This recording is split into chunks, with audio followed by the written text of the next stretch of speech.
we're here tonight, and we're thankful we have Dr. Rochelle. So just this, Dr. Rochelle, tell us your name. What do you?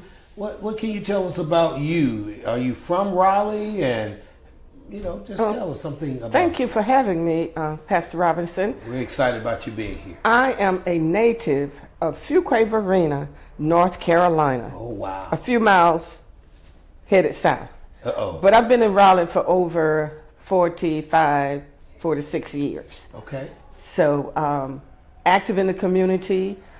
I love helping people. I'm the community servant. That's what Dr. William Barber named me, the community servant. Dr. William Barber, okay. Yes, so I just do what I do, helping people. It's in my heart to help. Okay. I learned that from my mom. Wow. She was a community servant, and it has rubbed off on me. Wow. Mm-hmm.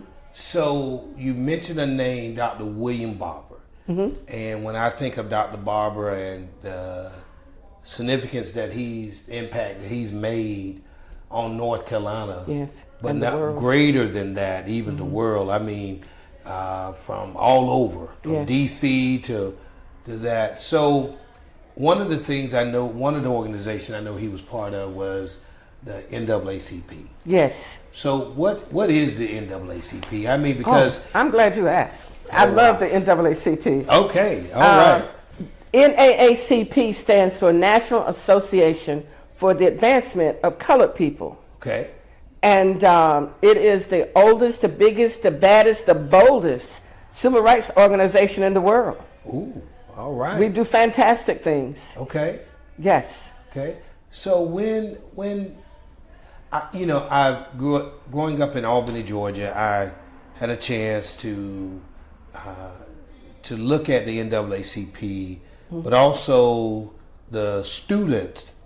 I know that the student nonviolence was there as I've studied, and being from Albany, Georgia, I know that Dr. Martin Luther King had his greatest setback actually in Albany, Georgia. Yes.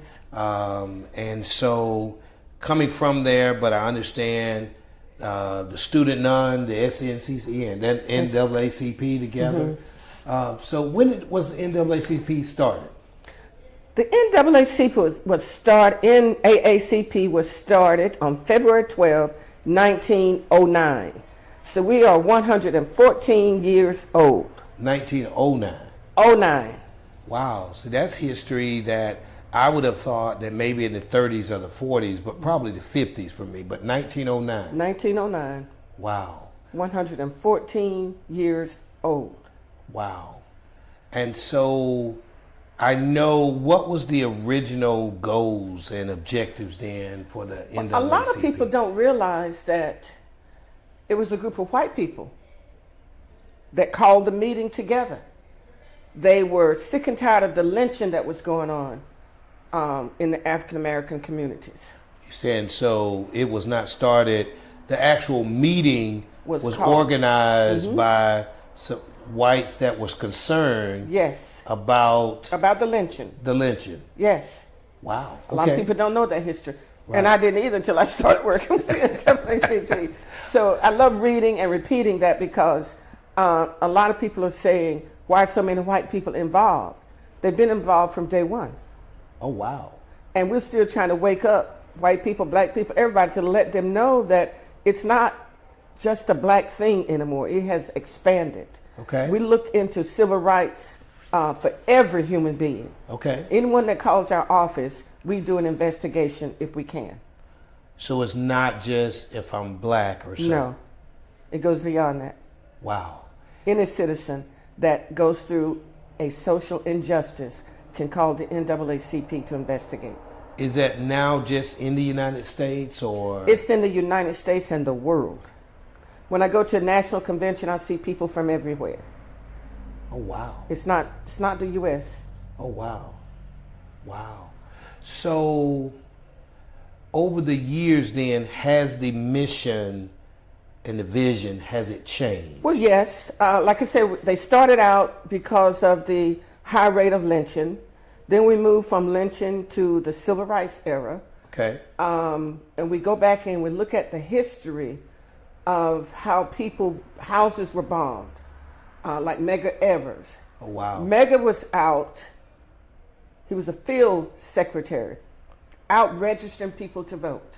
Wow. And it saddens my heart now to see so many people whose houses were bombed, people that were killed. He was assassinated coming home after serving the community. He was assassinated right in his own front yard simply because he was trying to make sure that everybody had the right to vote, getting people to register. And it saddens my heart that people still don't see the importance of participating in the democratic process of voting. Right. And in that, it's not even telling anybody who to vote for.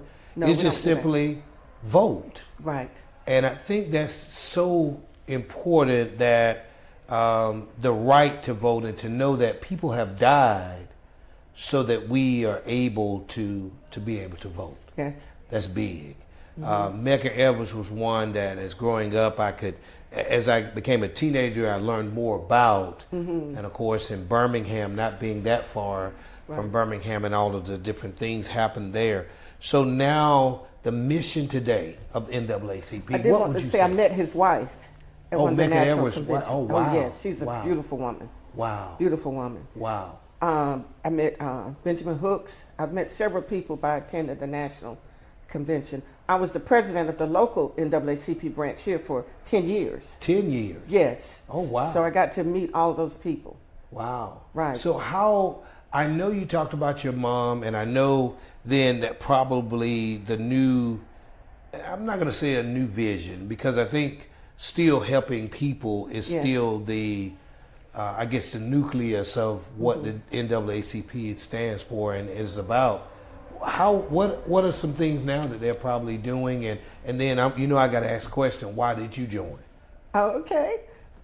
We moved from during the Depression. Remember, there was economic injustices. Okay. One of the secretaries was friends with Eleanor Roosevelt, who was also on the national NAACP board. Oh, wow. And he would bend her ear to talk to the president about making economic issues better for the African Americans. Oh, wow. So we credit Secretary White with reaching the president to get him to start the with Randolph, A. Philip Randolph. Sure. And the NAACP, they came through with a great big labor push to get economic justice for the African Americans. Oh, wow. So that's there.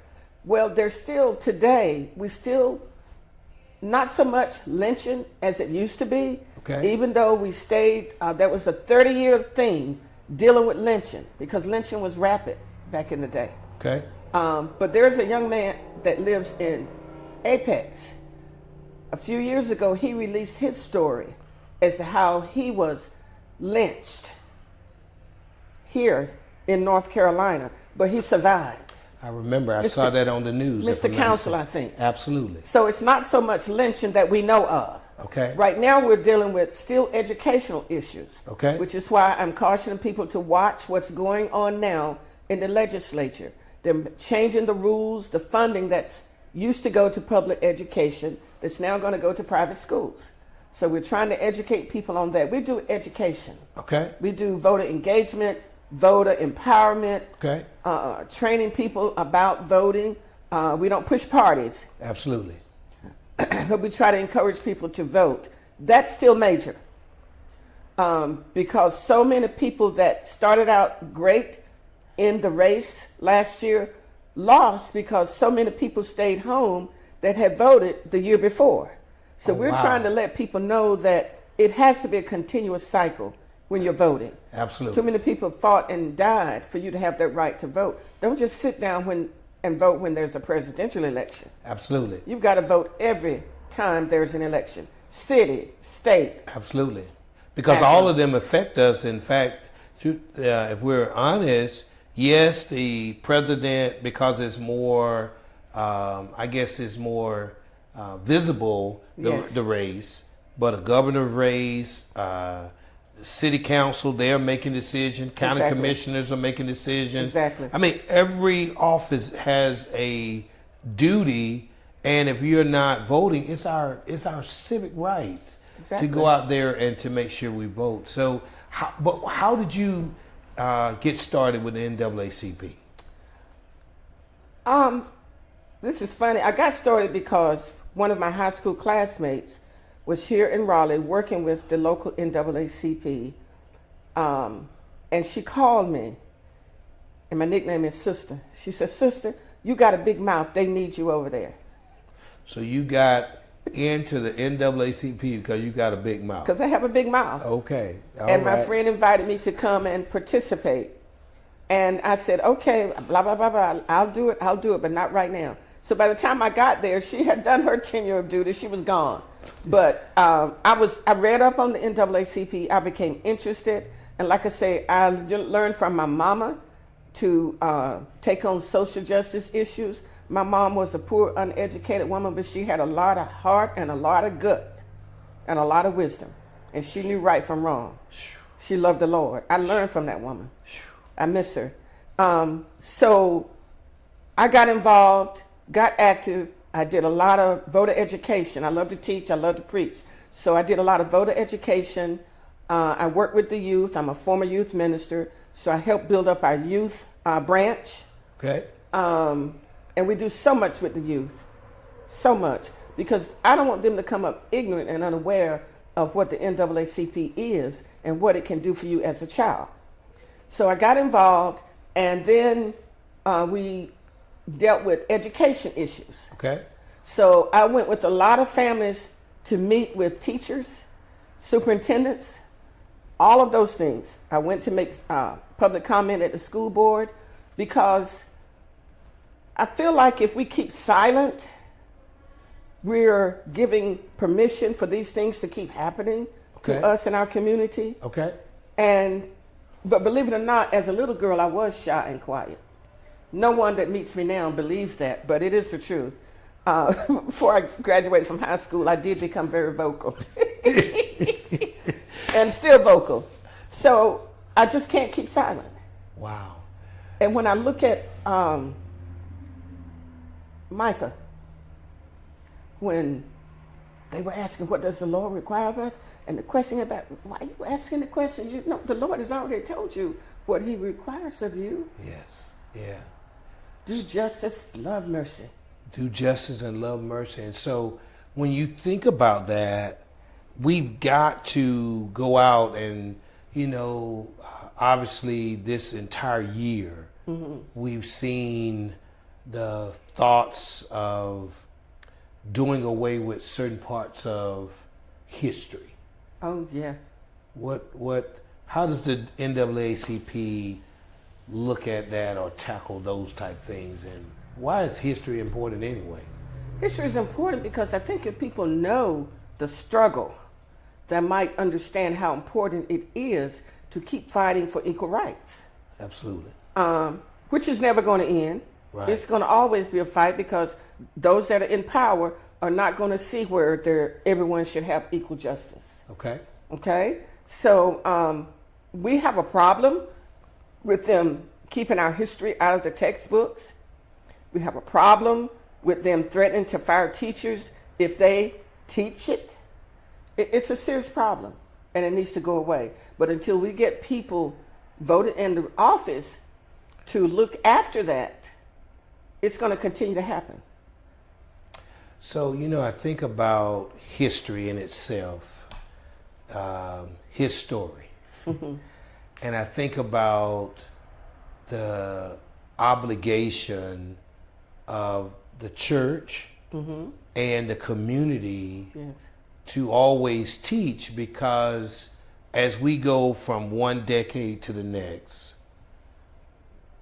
I believe it's possible for some of our youth today to not even understand the struggle, to not even understand where the luxury, that's what I'm calling, of the abilities to almost to go into any restaurant, to be able to fly and go all over the world. That hasn't always been the case. It hasn't always been the case. So as we're talking about youth, Can the youth join the NAACP? Oh, yes. Oh, yes. We have a large youth group. They do quite a few things. They volunteer for seniors. They do food baskets. They help register people to vote. Every year when we do the African American Festival downtown, that's a big day. Several of them come out and help us do voter registration and Wow. recruit other youth. Wow. Yeah, we need them there to let other youth know the importance of the NAACP. And I'm quite sure you're doing training and Yes, public speaking and getting them involved. And I think one of the greatest parts of that is exposure. exposure. Getting people exposed and clearly understanding from where we really come from Right. as a people.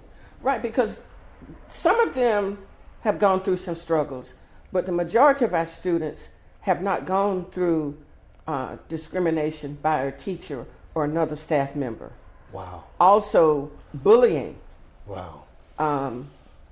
A lot of children have learned to bully the minority races, Right. and that's where we go in and intervene. Right.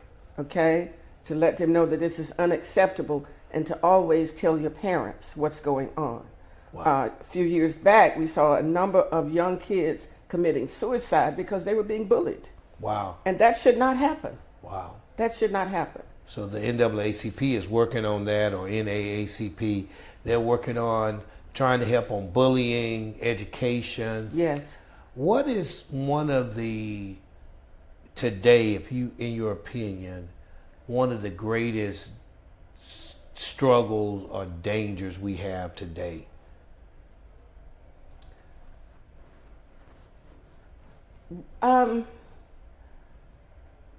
The greatest struggle, I think, is drugs. There was one secretary that years ago, he did a great discussion, education on African Americans getting and using illegal drugs. Years ago. That still needs to happen today. Absolutely. Because in the last month, I've known so many young African American men, not so much as women, that have died from an overdose of illegal or bad drugs. Absolutely. So that's what's destroying us. There again, we have gun violence. Gun violence is rapid. It's a common thing now. And we need to get a handle on that. We're working with other organizations to try to teach people and educate people how to protect their families and themselves, and to get people to know that you don't always solve a problem with a gun. Absolutely. It takes teaching. Absolutely. Because if you're afraid, you're going to get a gun and you're going to handle it that way. Right. So we're trying to, teach people not to take that road. NAACP is all about nonviolence. We've been through so much, so many violent attacks, our people murdered, but we still push nonviolence. Absolutely. And we've got to continue that, because people read that part in the Bible that says eye for an eye and tooth for a tooth. It didn't say that that's the way you're supposed to settle things. It said this is not how you're supposed to settle things. Absolutely. So we try to teach people to study the word a little bit, okay? Absolutely, and I think that's going to be the key. That's why I'm excited about you, Dr. Rochelle, being here tonight, because for me, it's to make sure that we, first of all, are aware. Awareness is important. Yes. Exposure is important, but then also to know that there's a group of people who, different groups, who are out there trying to educate, to go into the different communities, to take guns back and take our neighborhoods back, Yes. to get the drugs off the streets. And I'm looking at some of the drugs that have now migrated from the north down to the south. And it's just been amazing of what the effects have been. If you could say something to, and had an appeal out to the community and to parents and even to the youth, what would your appeal be from the NAACP? I left off police violence. That's a struggle for our people today. I attended a press conference today of a young man that was in his car. They asked him to get out. He ended up being tased. He's dead. He hadn't murdered anyone. He hadn't stolen anything. He wasn't in a car chase. It's hard to fathom that that still continues today. So we try to do sessions to teach our young people how to respond when you're approached by police. But there's so much fear now that the police are going to shoot you whether you've done something wrong or not. So that's why a lot of them run. I don't know how to combat that except to keep teaching how it should go, what you should do, and move on. And I think that... And that grieves my spirit. Right. And I think one of the things that even in today, that's why another reason why I'm excited you being here to talk about the NAACP is that education for our youth, but also to look at forums to possibly bridge that gap. Yes. Have forums where we can have real conversations with the police. And as you know, we sponsor a police. We're not ashamed of that. The Southeast District, because we're trying to have a real conversation, Right. understanding that there has to be change.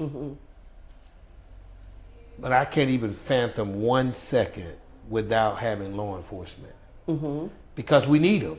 I agree. And so we've just got to figure out how to get together. And I know you all are already doing those type things. Yes. Just trying to meet with officials and talking about, hey, is there another way? And if there's a lot of fear, as you said, a lot of misunderstanding. And I think we've got to really work hard to have these types of events where we can bring people out and then bridge that gap. Yes, we've had community forums on standing ground law. Absolutely. After Trayvon Martin was killed. Absolutely. The young lady that wrote the book, I meant to bring that. She was in town. Oh, wow. So one of the sororities called me and said, she's going to be in town. You need to have her. I said, you had said nothing but a word.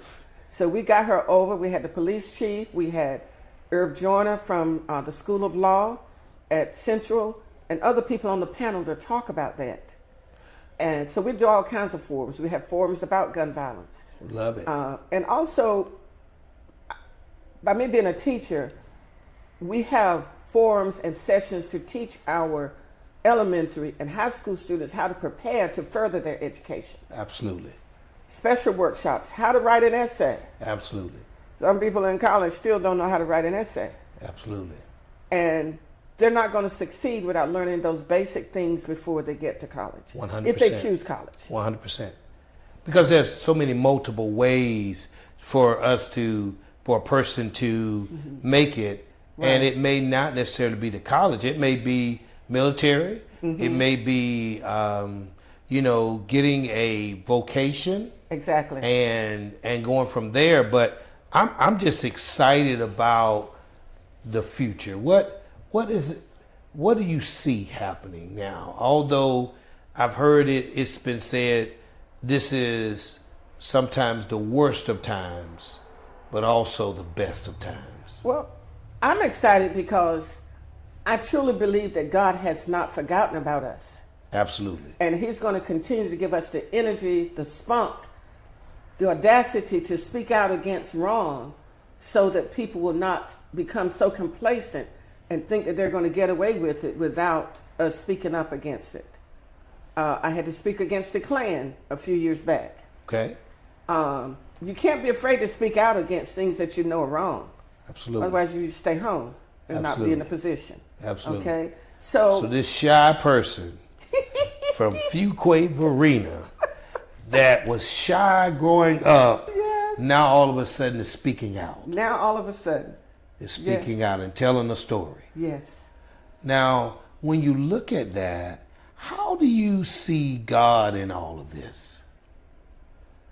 Well, as far as me personally, I see God had a purpose for me to fulfill. Absolutely. to speak out about social injustices. So then, I was doing things like that before I became president of the NAACP. So with the training, it just flowed a little bit more easier. so then, when you look at that, you're taking God with you in it, and it sounds like from the beginning, God was in it anyway. I believe so.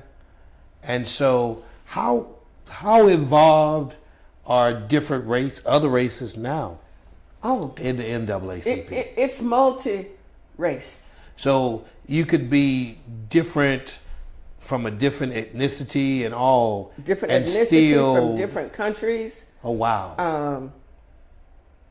Whites, African Americans, Asians, Latinos, everybody.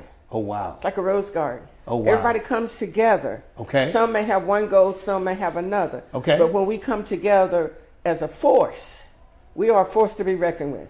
Okay. So Wow. we're just here to serve the people, serve the community. And we need more people to join us. There's Okay. several committees that we have. Okay. Okay. I think is it true then there's some different things that some new initiatives that you're doing in Wake County? Yes. And everybody can't march. Everybody can't protest. Everybody can't stand in front of the microphone and say we're sick and tired of this. Okay? Okay. So there's a lot of work done behind the scene. Okay. The Education Committee, the Economic Empowerment Committee, political action that keeps up with all the legislation, lets us know what we need to speak out against or support. Okay. Health Committee. There's Okay. so many committees Okay. where people could come in and use their skill and their talent. Wow. So that sounds like an appeal. There is an appeal, $10 annually for the youth, $30 annually for the adult. But I suggest that adults get the lifetime, which is $750. You can pay it all at once or $75 a year until you have it paid off, Oh wow. rather than $30 a year. Oh wow. Yeah.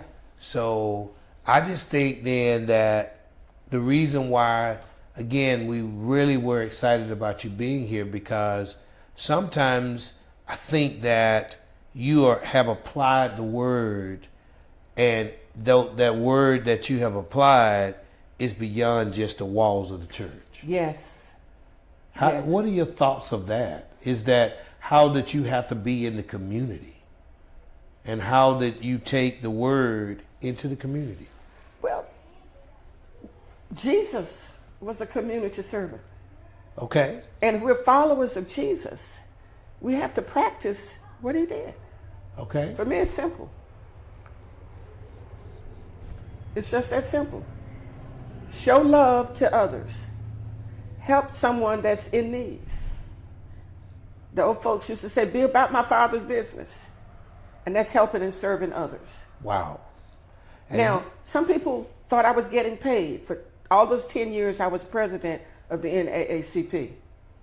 But it's volunteer. oh wow. You do it from your heart. Oh wow. And that's what we need, people that can do things because they love helping others. Wow.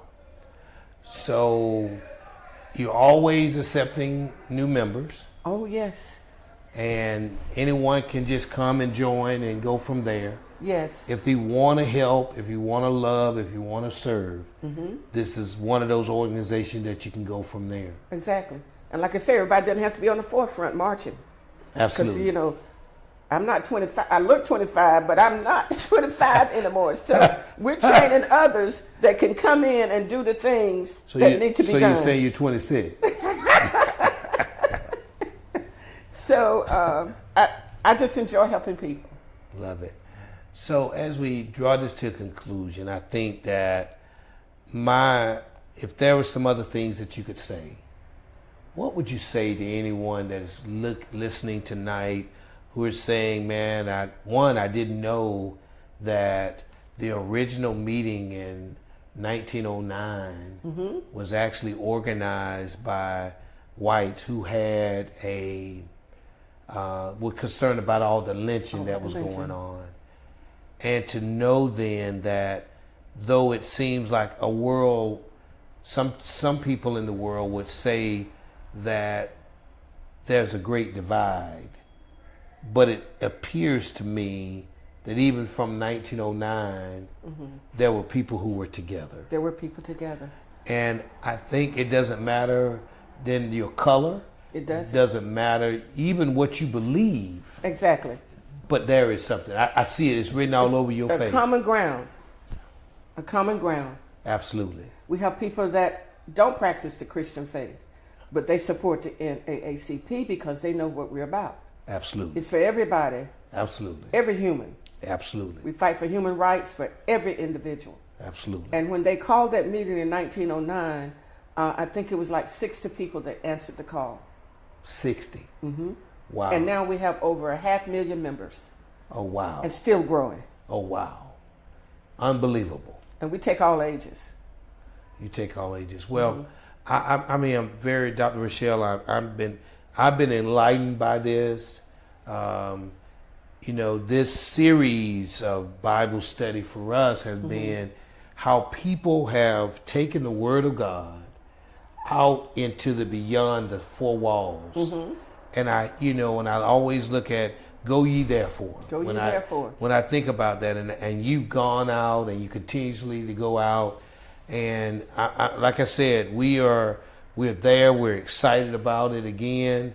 We're excited about you and the efforts, and I see that passion that you have. That, as you mentioned about your mom, I see that you definitely still miss her, but you're carrying that torch. Yes, sir. And somebody else one day is going to have to carry that torch. Yeah. And so that's where my thoughts are, is that you just can't stay home. You just can't not go out and vote. Right. Can you tell us one last appeal about go out and vote? The NAACP worked hard to do away with voter ID. The High Court agreed that it was specifically designed to deter African Americans and poor people from voting. That was in place, but it was challenged this year, so we've lost that. So now voter ID is going to be required. So we've got to get our people prepared. When it was brought to the forefront years ago, I talked with some of the pastors and they said, we're not worried about it because we're going to make sure our seniors have it. We're going to take care of that cost. So I would make an appeal to community groups to make sure that our seniors that want to vote have their voter ID in place so that they will not be deterred and lose their right to vote. Wow. So that's another thing we have to fight against. And see, those are type things there that if you're not keeping up with the news and all of those things, you'll miss that. And we've got some major elections that are coming up. Yes. We're almost in that season where we'll be having elections in a few months from now. Exactly. Dr. Rochelle, you made our day. I'm excited about you being with us. Everyone tonight, this has been Dr. Rochelle, Portia Rochelle, and she's from Fuquay-Varina, one who used to be shy, and now she's got a voice, and we're excited. Thank you again for being with us tonight. Thank you for having me. Thank you all for watching. We hope that has helped and blessed you. To God be the glory for the great things. We'll see you next week.